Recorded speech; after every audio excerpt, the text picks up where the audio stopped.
forward. Think Research Channel.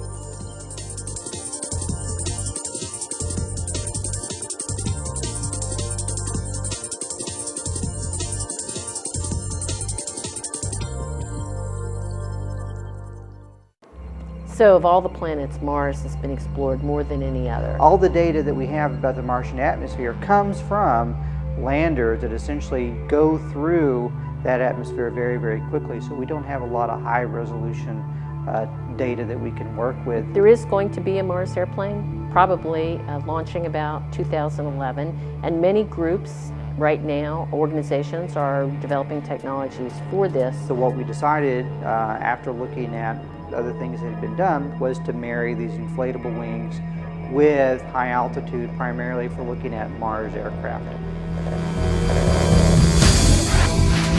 You just gotta hope that everything we've done also is A very small package to actually get it to the plane.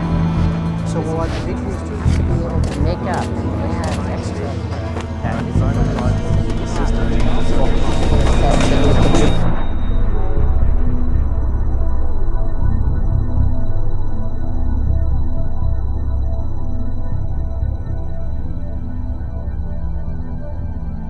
So of all the planets, Mars has been explored more than any other. We have sent many missions to Mars. These include satellites that orbit the planet and take all kinds of measurements of the atmosphere and chemistry, and landers that everybody knows about. They're so amazing on the surface. And the other approach that has been talked about for a while now is the possibility of a Mars airplane.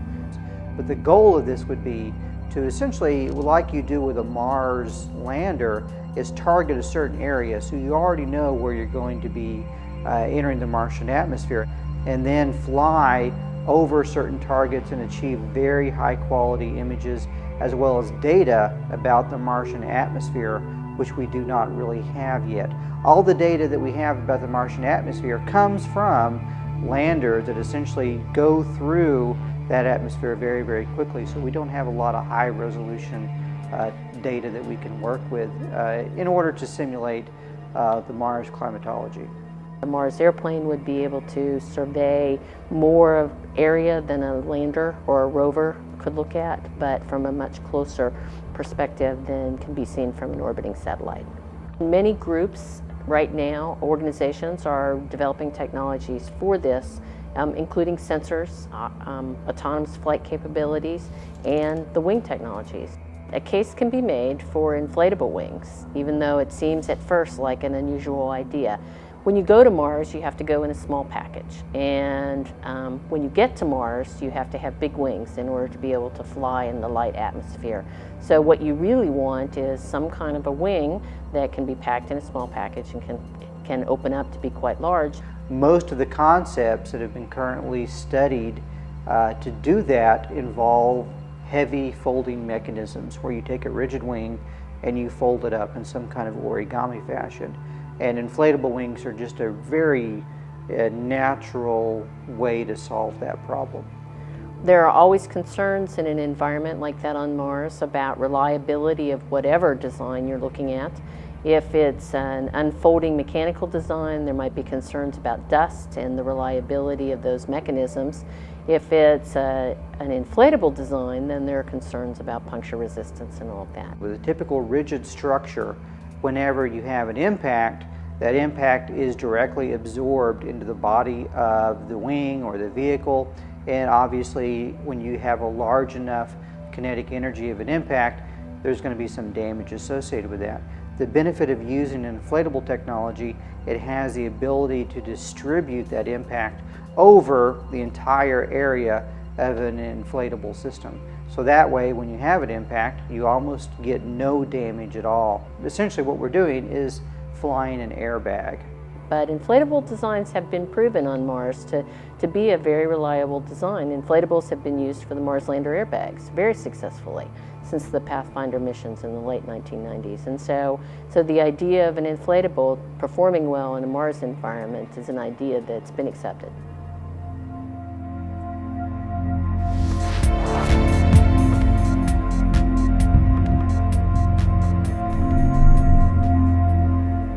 The origins of the Big Blue project, in particular as a student project, were that in 2002 there was an opportunity to write a proposal to NASA for funding for student projects. One of the issues with NASA right now is the age of the NASA workforce. The average age of a NASA engineer is 55 or above. So they're obviously very worried with lots of people retiring and losing all of this expertise. So what they want to be able to do is two things. One, get students interested in working for NASA, and two, get students that already have lots of hands-on, systems-oriented experience in a NASA type of project. So rather than learning on the job, they already know what it takes to make a NASA-like project successful. So this led to the NASA Workforce Development Program, which Dr. Smith and I started to get involved in. We started off that summer thinking, what could we do that would be a student project? It would be an opportunity for students from mechanical engineering, electrical and computer engineering, and computer science, in fact, students in business and other disciplines. But we just didn't want to do some kind of one-off where we'd have the students launch a balloon or do something else that really didn't have any research content involved. We really wanted to make it rigorous and have the students do something state-of-the-art that hadn't been done before. We wanted students, when they interacted with folks in industry and at NASA, to be talking with them as peers with questions about their design and how this might relate to other designs that had preceded them, not as tourists that were just visiting and asking questions about what they do. And that's what led us into looking at inflatable wing technology, which a couple of groups started looking at about the same time. We knew that that was something that would be very useful to NASA if we could get it to work. Look at that with the high altitude test program specifically aimed at a Mars aircraft.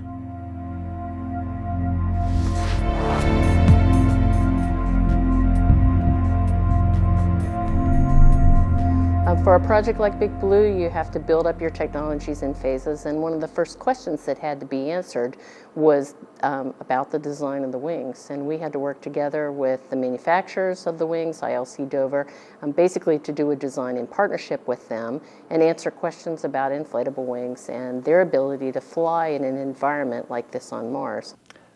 ILC has been in business since 1947 to design and manufacture inflatable and soft goods structures, and that ranges for us from the spacesuits since Project Apollo to lighter than air vehicles since the 1970s, when we've manufactured over 100 of those.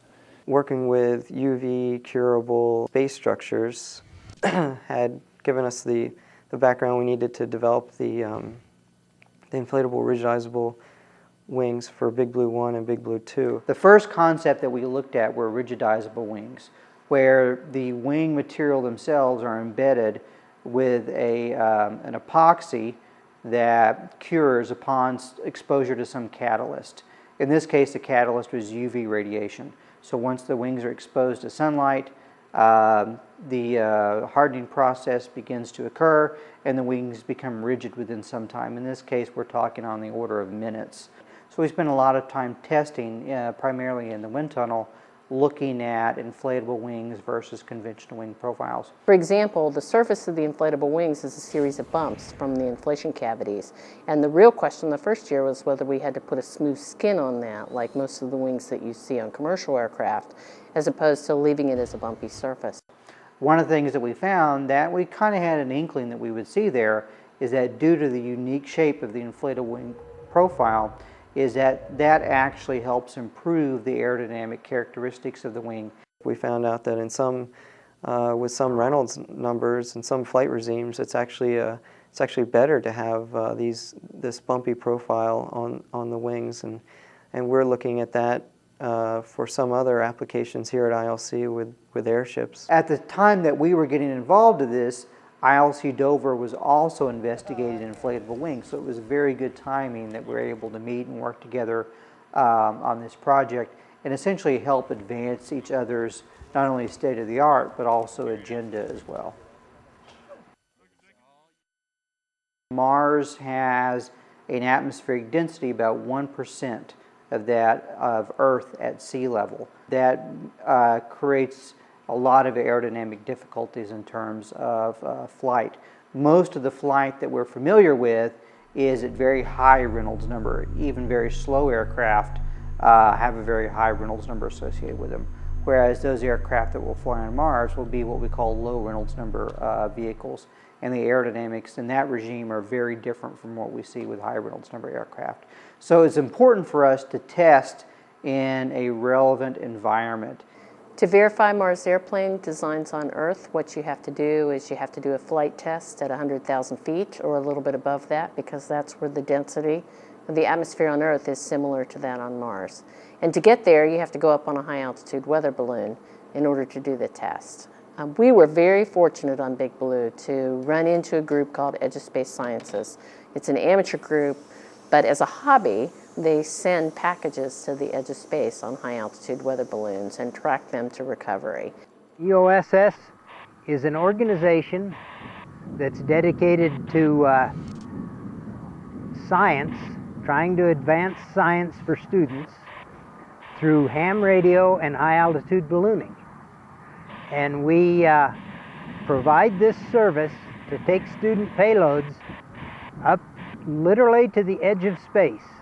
They're really only amateurs in the amount of money that they actually charge. They do these for cost, or they're a non-profit organization, but they're made up of engineers, physicists, technicians, people from a wide background who have a lot of expertise in their field. So we're dealing with very highly technically qualified people who really know what they're doing. The ham radio part of it comes in is that when you put a balloon up into space, it's real easy to lose track of it. So we use ham radio to track it and coordinate the recovery. We've been lucky enough to fly 106 flights, and we haven't lost one yet, which is quite a remarkable record. So it was really a no-brainer for us to work with Edge of Space Sciences because they have all of that expertise, and it's something that we didn't have to worry about. Ready down there? Ready? Ready!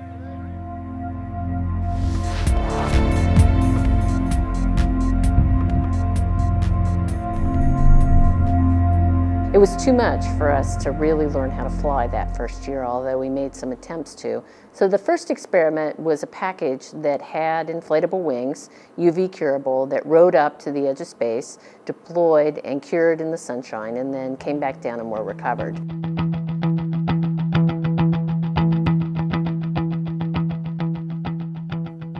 So the second year then was when we put these wings on a flyable vehicle and did lots of low altitude flight testing. And after doing flight testing at UK, the next challenge was to take our operation someplace else.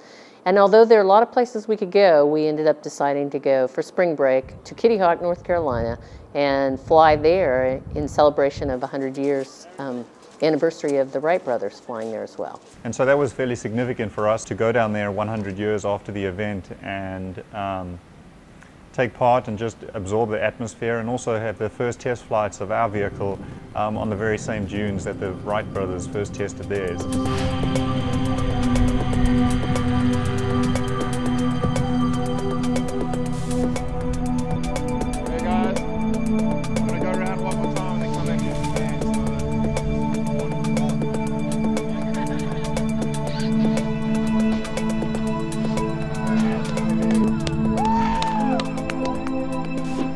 One of the unexpected benefits of our trip to Kitty Hawk was the experience of taking our operation and doing flight testing away from home, and what we needed to do in order to have that be successful. And that made a big difference when we finally went to Colorado for the final flight test there. We're about to go.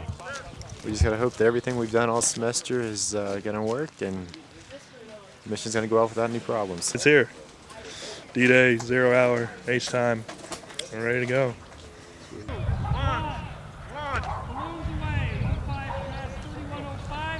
Big Blues coming at you, the Wildcats.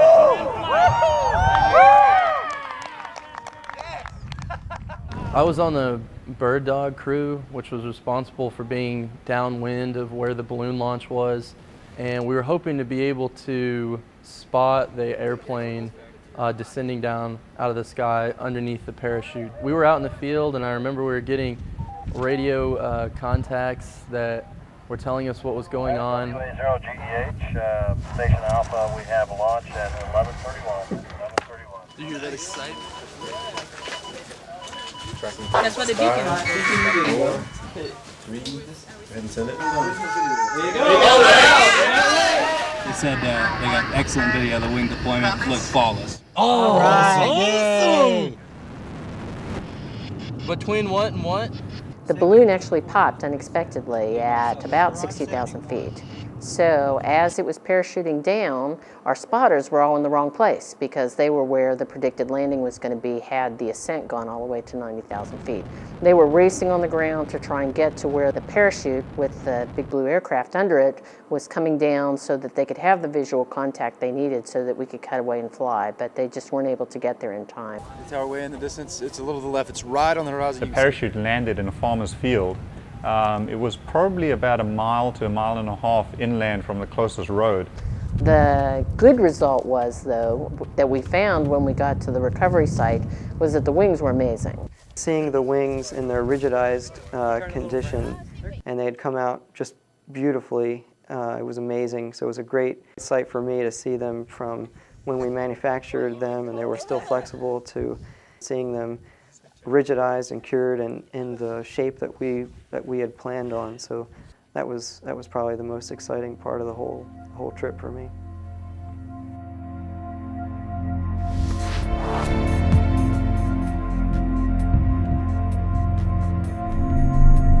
We've proven that the inflatable rigidizable wings work.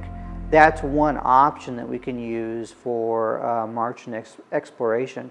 Another is to use purely inflatable wings, which have the advantage of being lightweight, and they're also flexible, so we can do wing warping or morphing on them as well. On a conventional rigid wing aircraft, you have ailerons. That allows you to control your aircraft in the roll configuration where you do this.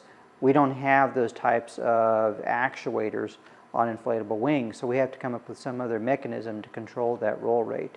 What we're currently looking at is wing warping technology, which in this instance, instead of having a rigid wing, you actually change the shape of a wing exactly like a bird does. So that allows you to morph the wing shape to control your flight path. They also have a higher durability or reliability than the inflatable rigidizable wings do.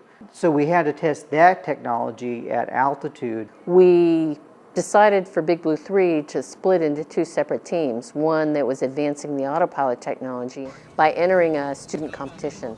It's called the Pax River competition. That's the way everybody refers to it. It's sponsored by AUVSI, the Association for Unmanned Vehicle Systems International. It's conducted at the Patuxent River Naval Air Station, and so that's why everybody calls it Pax River.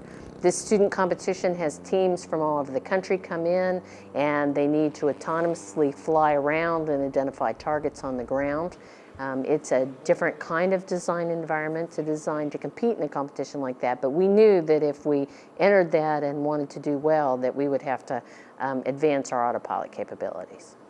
And the other one, we needed to go back and repeat the mission that we had done in Big Blue 1, where we just went up on a package and made wings, and we needed to demonstrate that we could not only inflate the wings at high altitude, but that we could maintain the proper inflation pressure the whole way down. 2, 1, launch!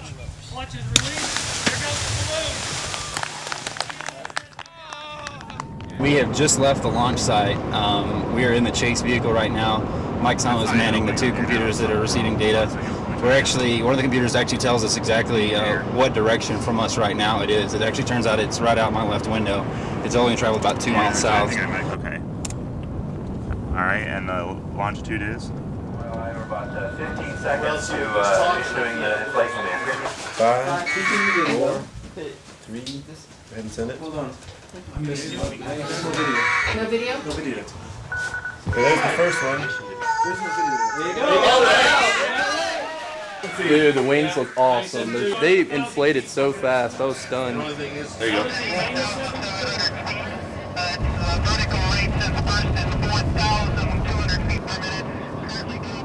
How you feeling right now?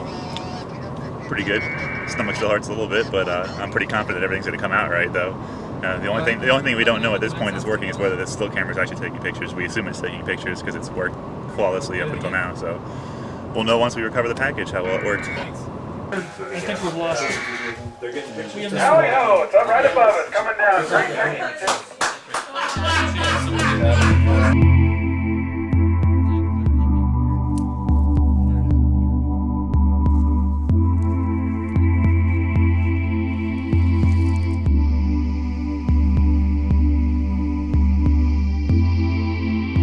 Thousands of pictures.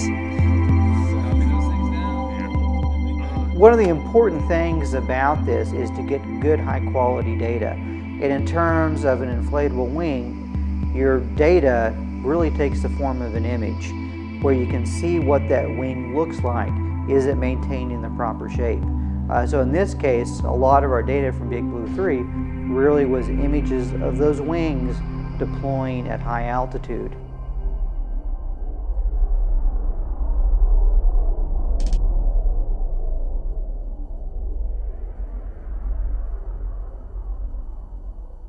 Finally, Big Blue 4 took one step beyond that and took this inflatable wing technology and put those on a vehicle that you could actually fly on Mars. But putting the airplane together with the inflatable wings and the autopilot was a lot of effort. They first of all did a lot of work in the lab. They finally did a full system simulation. Having the autopilot actually initiate the inflation of the wings, having the autopilot initiate what would be a cutaway from a flight string, and working with the camera systems and everything. And then finally the day came when the Aircat flew with the inflatable wings for the first time.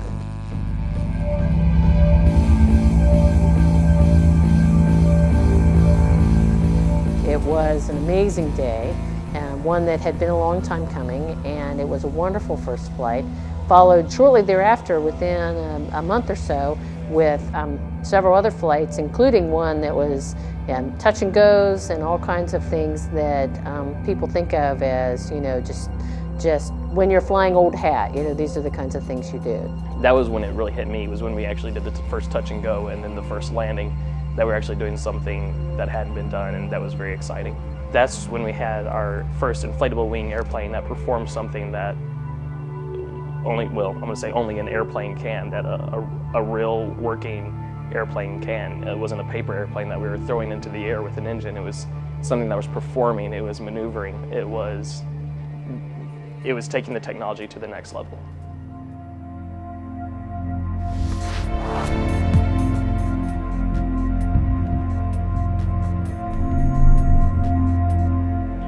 Over 250 students have been involved in Big Blue over the last 5 years, including this year.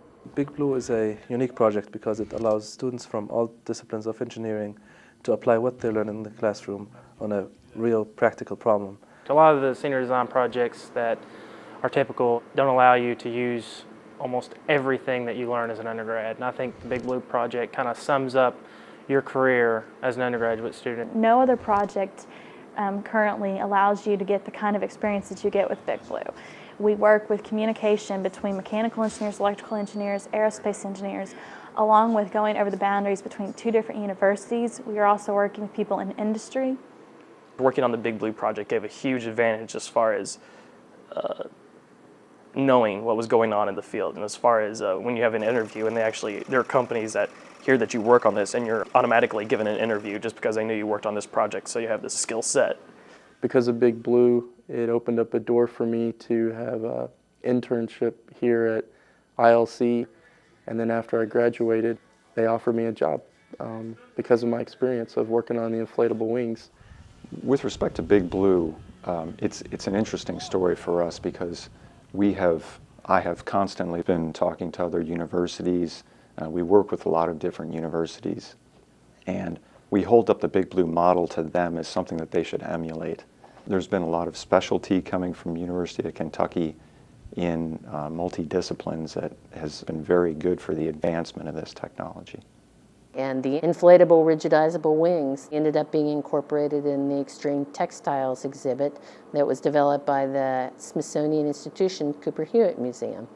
there's a lot of naysayers out there that say, oh, inflatable wings are, they kind of chuckle at the concept.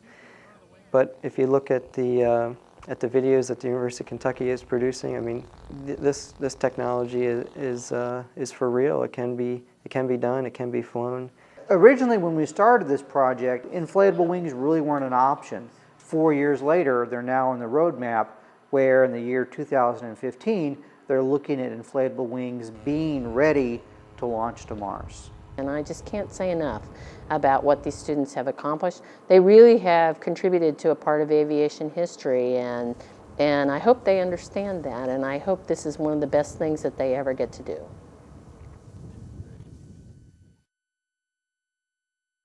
My name is Turner Harris. I'm a senior in mechanical engineering, and I'm on the flight testing team. My name's Justin Rinker, and I'm a senior here at the University of Kentucky. I'm studying to be a mechanical engineer, and right now I'm actually team leader of Big Blue's flight testing group. My name's Kate Baker, and I'm currently the business manager on Big Blue, as well as being a part of the integration team. All right, my name is Johan Dorfling. I'm mechanical engineering senior, and I'm on the integration team for Big Blue 5.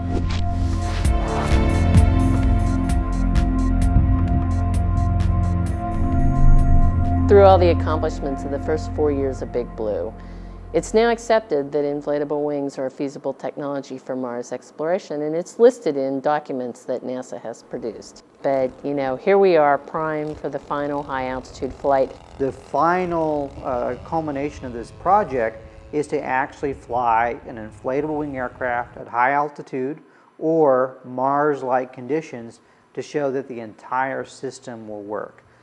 All the Big Blue groups that have led up into this point have been working on this project as well, getting all the systems ready, and our goal is just to kind of piece everything together, continue on with the designs, and actually do the final flight. And my dad was reading the newspaper and read about the first Big Blue mission and what the students were doing here with Dr. Jacob and Dr. Smith, and that was one of the things that just really pulled me into UK.